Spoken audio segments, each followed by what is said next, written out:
Assalamualaikum warahmatullahi wabarakatuh.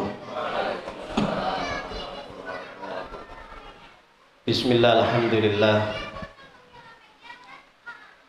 wassalatu wassalamu ala rasulillah Sayyidina wa maulana Muhammad ibn Abdillah wa ala alihi wa sahbihi wa mawala. La hawla wa la quwwata illa billah, amma ba'd.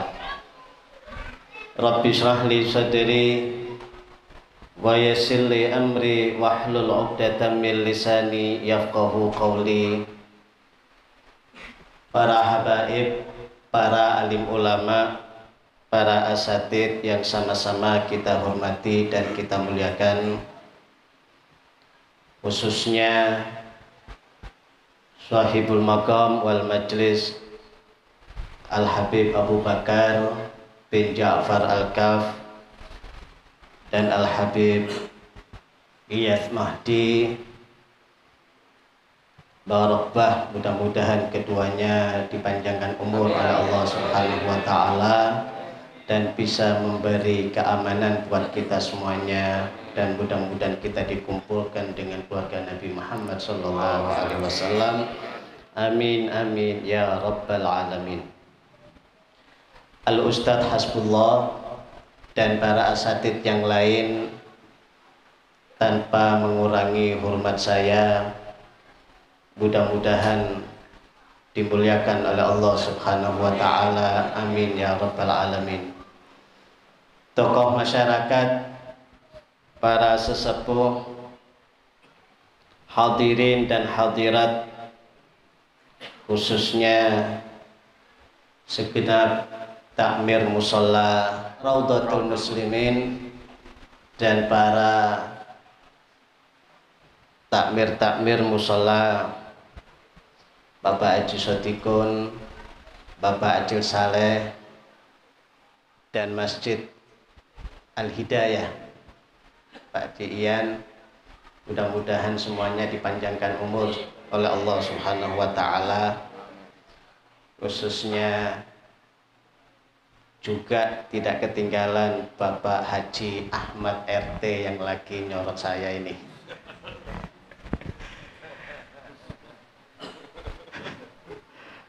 Hadirin dan hadirat yang berbahagia, alhamdulillah, biarpun malam Ahad identik dengan malam hura-hura, tetapi Al-Habib Abu Bakar beserta para asatid mengajak kita semuanya untuk kumpul menghadiri malam Khatmul Quran dan malam Rindu Rasul Sallallahu Alaihi Wasallam. Mudah-mudahan kedatangan kita semuanya ini diridhai oleh Allah Subhanahu wa Ta'ala. Amin ya rabbal alamin. Hadirin dan hadirat yang berbahagia, dalam kitab Mukasyafatul Qulub, Al-Imam Ghazali pernah bercerita tentang orang yang soleh setiap malamnya sholat tahajud. Satu malam orang ini mau mengerjakan rutinitasnya, bangun malam, berangkat ke sumur untuk mengambil air wudhu. Beliau dikagetkan di sumur itu ada orang yang sedang duduk di bibir sumur. Akhirnya bertanya, menurut riwayat orang ini namanya Ibn Hashim.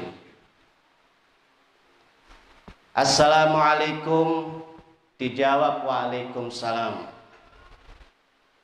Siapakah engkau gerangan ada di bibir sumur ini? Dijawab, aku malaikat utusan Allah. Ibn Hashim senang bukan kepalang. Karena malam-malam ditamui seorang malaikat utusan Allah. Sehingga beliau bertanya, apa tugasmu? Tugasku mencatat orang-orang pecinta Allah subhanahu wa ta'ala. Apakah yang ada di tanganmu itu adalah kitab catatan? Benar. Tolong kamu lihat di dalamnya, apakah namaku ada di kitab catatan tersebut? Kemudian dicari. Dalam hati Ibn Hashim, Bapak Ibu menyangka, berasumsi bahwa dia termasuk salah satu orang yang dicatat, ada di catatan di situ karena setiap malam tahajud, tidak pernah ketinggalan. Alaisal muhibbu yuhibbul khalwata bihabibih, kan gitu. Bukankah pecinta kepada Allah akan suka bersepi-sepian, bersendiri dengan kekasihnya Allah di malam hari, di saat manusia sedang lelap tidur. Jadi dia nyangka dia ada di dalam catatan tersebut. Setelah dicari, maaf fulan, namamu nggak ada. Coba kamu lihat lagi, dicari lagi. Coba sekali lagi, malah ikut nyari. Tersungkurlah orang ini, ternyata namanya nggak termasuk di dalamnya. Padahal setiap harinya sholat tahajud. Yang sholat tahajud aja nggak masuk daftar, apalagi yang sholat tahajud aja nggak masuk daftar, apalagi yang nggak sholat. Berarti sampean perhatian, berarti pancingan aja sebenarnya dia. Apalagi kita yang nggak setiap harinya tahajud. Apa kata malaikat tadi? Wahai fulan, siapa yang tidak tahu engkau setiap harinya bangun malam sholat tahajud munajat kepada Allah? Aku pun juga tahu. Tapi ketika aku mau mencatat namamu di catatan ini, Allah melarang aku. Usut punya usut, kata malaikat, kamu ahli beribadah, tetapi kamu riya dan ta'ajub dengan amalmu. Riya dipamer-pamerkan, ujub bangga dengan amalnya. Aku tahu di hati kamu tanya, pasti tadi di hatimu berasumsi bahwa kamu termasuk ada di dalam catatan ini. Itulah daripada ujub kamu. Allah. Dan yang paling parah kata beliau, kamu hanya pandai beribadah kepada Allah, tapi kamu nggak ada perhatian dengan sesama. Dari sini Bapak Ibu, sebenarnya ibadah itu gampang. Yang susah itu adalah menjaga status ibadah ini. Ngumpul di majelis ini gampang, asal punya niat dari sore tadi, bahkan sebelum hari ini insya Allah hadir. Tetapi setelah pulang dari sini inilah kita susah menjaga ini amal. Yang ceramah ujub dengan ceramahnya, yang hadir ujub dengan hadirnya, merasa kasihan yang nggak hadir.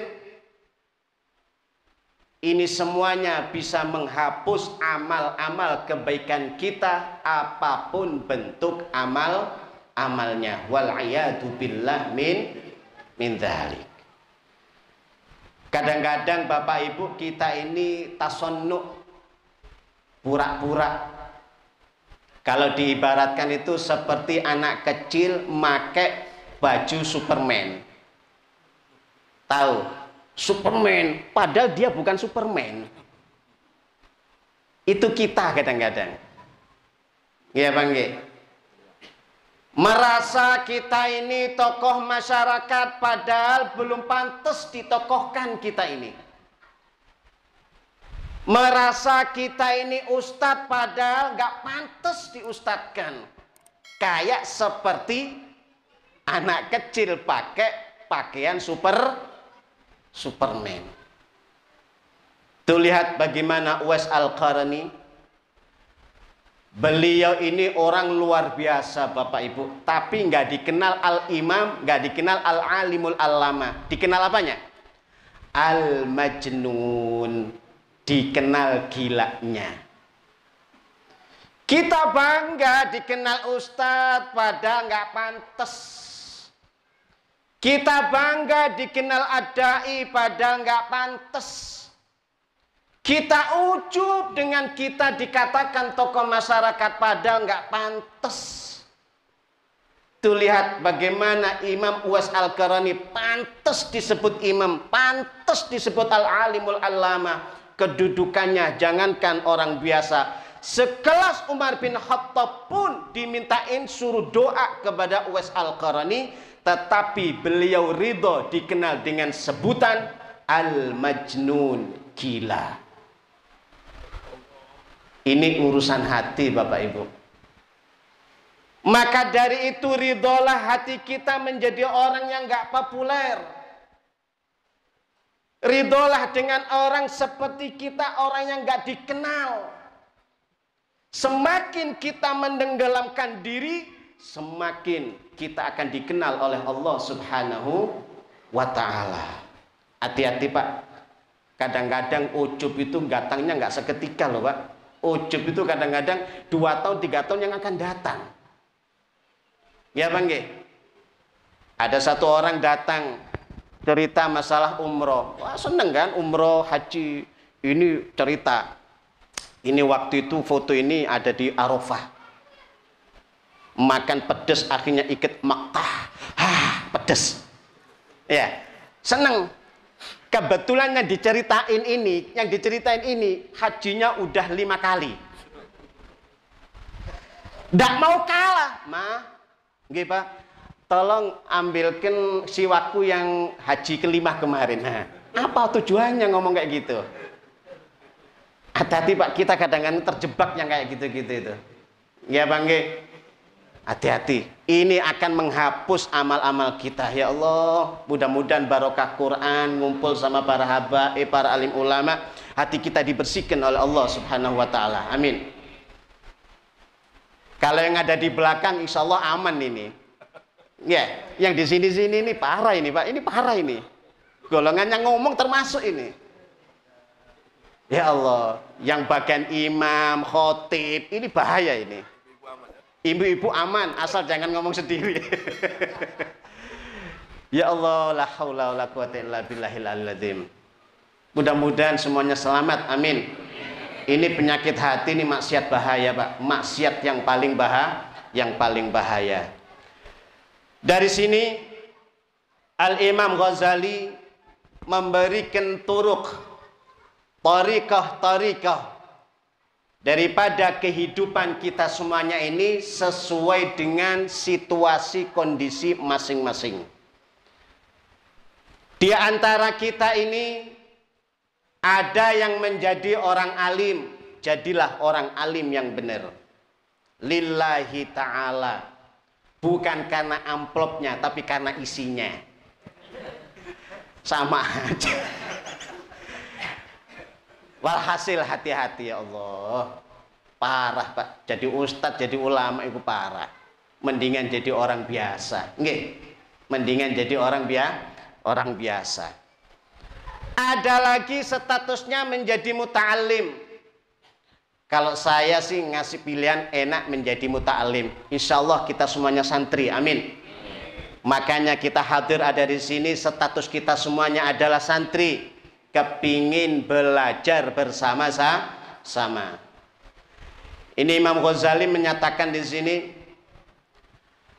wa kullu ma dzakarnahu fi fadilati ta'allumi wal ilmi min kitabil ilmi yadullu ala anna dzalika afdal. Nih, untungnya kita jadi muta'alim. Ya otomatis yang jadi orang alim lebih dari ini. Tapi kelas kita muta'alim dah, ya. Muta'alim yang nggak selamat, istilahnya nggak selamat tuntutan amal. Pokoknya niat belajar, mudah-mudahan bisa ngamalkan. Kalau nggak ngamalkan, gandolan atau ngikut sama Habib Bakar. Allahumma sholli ala Muhammad. Kita yakin aja sudah dah. Kita semuanya nggak punya amal. Gandolan aja sama orang-orang yang soleh. Apa kata beliau? Semua yang aku jelaskan di dalam keutamaan belajar dan ilmu, ini kayak gini, ini majelis ilmu ini, muta'alim ini. Itu menunjukkan semuanya adalah lebih utama. Bahkan illam yakun muta'alliman ala makna annahu yu'alliku wa yuhassilu liyasira aliman bal kana minal awam. Seandainya belajarnya nggak ada tujuan sama sekali menjadi orang alim, majelis ini kan tingkatannya nggak mungkin jadi orang alim, susah.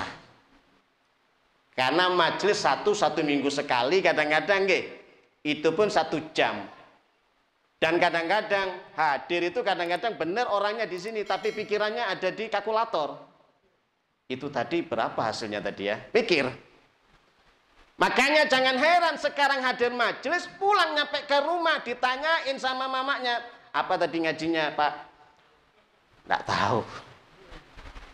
Makanya yang kayak gini nih, bahkan sekelas awam pun kata Imam Ghazali, fahuduruhu majalis dzikri wal wa'di, hadirnya dia di majelis zikir dan wasiat nasihat seperti ini, afdalu min istighalihi bil aurat, itu lebih utama daripada sibuknya dia dengan wirid-wirid allati dzakarna ba'da subhi wa ba'da tulu'i wa fi sairil awqat, yang telah aku jelaskan mulai dari setelah subuh sampai waktu duha sampai di waktu-waktu yang lain. Hadirnya kita di sini lebih afdol daripada wirid-wirid yang lain. Allahumma sholli ala Muhammad. Misalkan Bapak Ibu kita punya wirid setiap hari baca Quran 10 juz, ada kira-kira? Berarti khutbul Quran aja baca ini. Tidak apa-apa daripada nggak baca ya.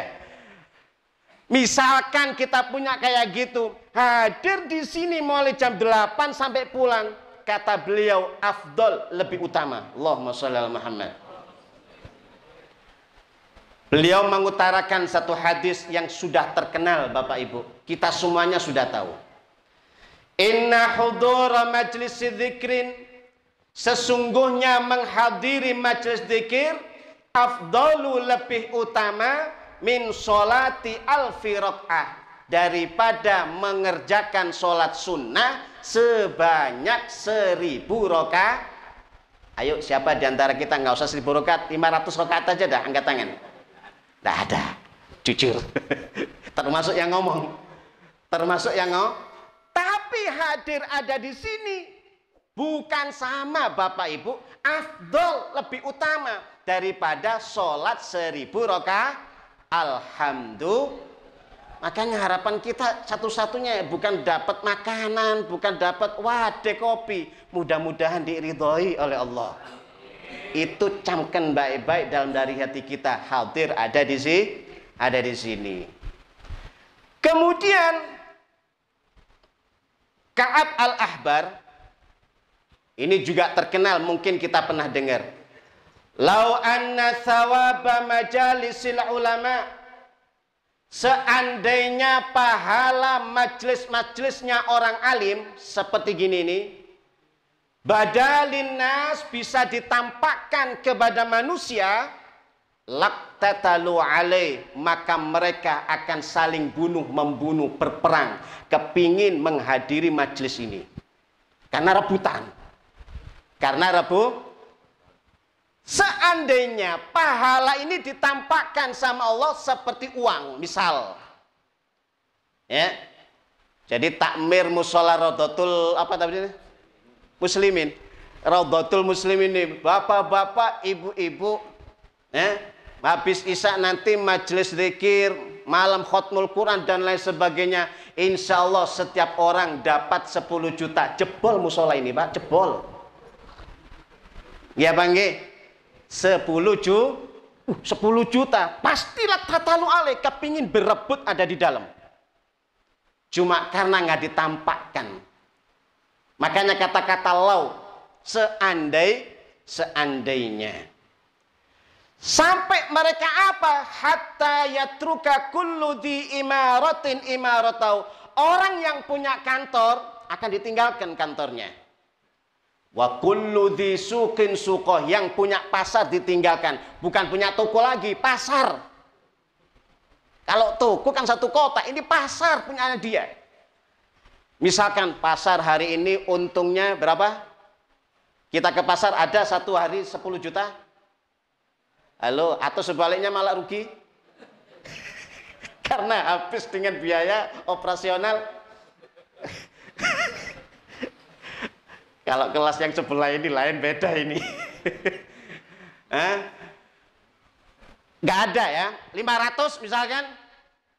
Nggak ada, ya Allah. Lihatin ini Pak. Seandainya ditampakkan kayak gitu, niscaya mereka akan ninggalkan pasarnya. Akan ninggalin kantornya. Karena kata Nabi, khairun minad dunya wa ma fiha. Hadir yang seperti ini lebih baik daripada dunia seisinya. Bukan 10 juta lagi. Tetapi khairun minad dunya wa ma fiha. Allahumma sholli ala Muhammad. Mudah-mudahan semuanya istiqomah. Bukan hanya istiqomah hadir, tetapi istiqomah mendapatkan ridha Allah subhanahu wa ta'ala. Amin ya rabbal alamin. Setengah jam. Terakhir, dari sini kata Imam Ghazali, sebenarnya amal ibadah itu Bapak Ibu bukan yang sholat, ya, bukan yang baca Quran, bukan yang puasa. Sekalinya al-ibadah al-muta'addiyah faidatuha afdol. Ibadah yang mempunyai manfaat sama orang lain itu lebih afdol. Malah dalam kitab ini yang saya baca kitab Ihya. Dalam kitab sini Imam Ghazali seandainya, nih pedagang-pedagang, ini banyak pedagang ini ya. Tak baca ya. Al-Muhtarif. Nih, bagaimanakah pedagang kalau gampang masuk surga? Pengen tak pedagang masuk surga? Pengen lah.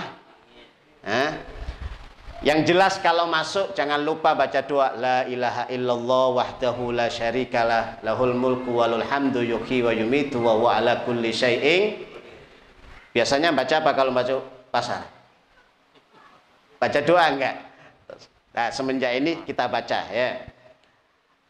Nih kata beliau gini, anggap kalau sudah selesai ya, ini tsumma mahma faragha min kifayati, tak baca awalnya aja dulu.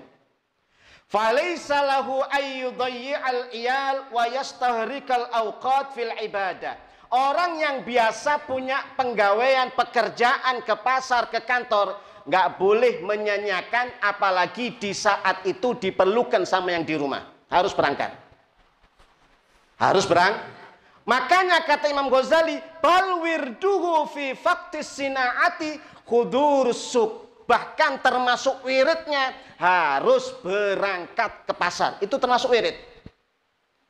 Makanya kita ke pasar ini bukan cari rizki sebenarnya, cari ibadah. Kalau rizki udah jatah, nggih Bang nggih? Nggih Bang nggih? Apakah gara-gara ke pasar dapat rizki? Halo? Halo? Bener ke pasar dapat rizki atau malah keluar banyak? Itu cuma gambaran. Iya ya, ternyata kalau ke pasar belum tentu dapat rizki. Tanyain yang di rumah, dapat rizki? Dapat, kalau saya dapat. Kalau saya itu tadi, amplop tanpa isi. Dapat, walaupun nggak kepa, tapi orang itu punya tempatnya masing-masing. Ya, saya baca ini. Maka dia harus berangkat, tetapi pesan beliau, Walakin yambahi alla yansa dzikrallah. Jangan sampai lupa zikir kepada Allah. Baik. Tak putus biar cepat. Summa kemudian mamma faragha min kifayati. Ketika selesai daripada kecukupannya, keperluannya, anggaplah kalau bahasa sekarang sudah paca bujang. Sama aja ini bahasanya paca bujang. Alhamdulillah paca bujang. Misalkan lagu berapa? 500 tadi.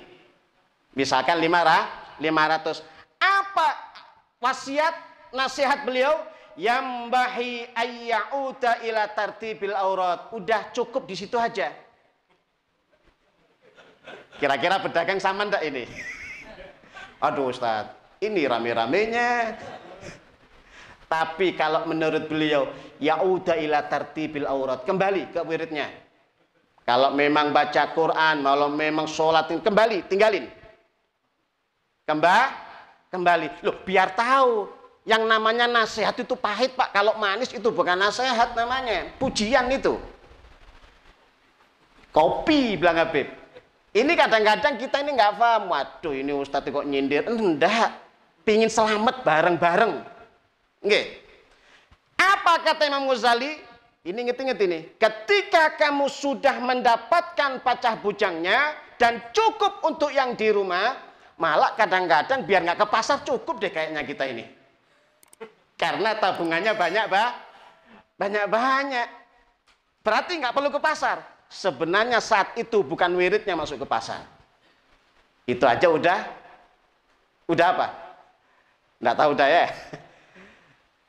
Tetapi seterusnya kata beliau, wa inda wa ma'alal kasbi, seandainya dia tetap nggak mau pulang, asalkan watasoddaqo, dia mau bersedekah bima fadula an hajati, dengan apa yang lebih dari keperluannya. Tak teruskan. Tapi niatnya kalau dia dapat lebih, dia sodakokan. Bisa enggak ngamalkan kayak gini? Ini amalannya wali nih Pak. Amalannya wali, tapi jadi wali apa enggak? Ya kalau nggak bisa gini, jangan harap masuk daftar wali. Coret. Jangan dikira gampang jadi wali. Ya ini nih. Oh, seandainya enggak, ini masih rame nih. Silahkan kata Imam Ghazali. Tapi niatkan kalau memang waktu itu dapat, semuanya sodakokan.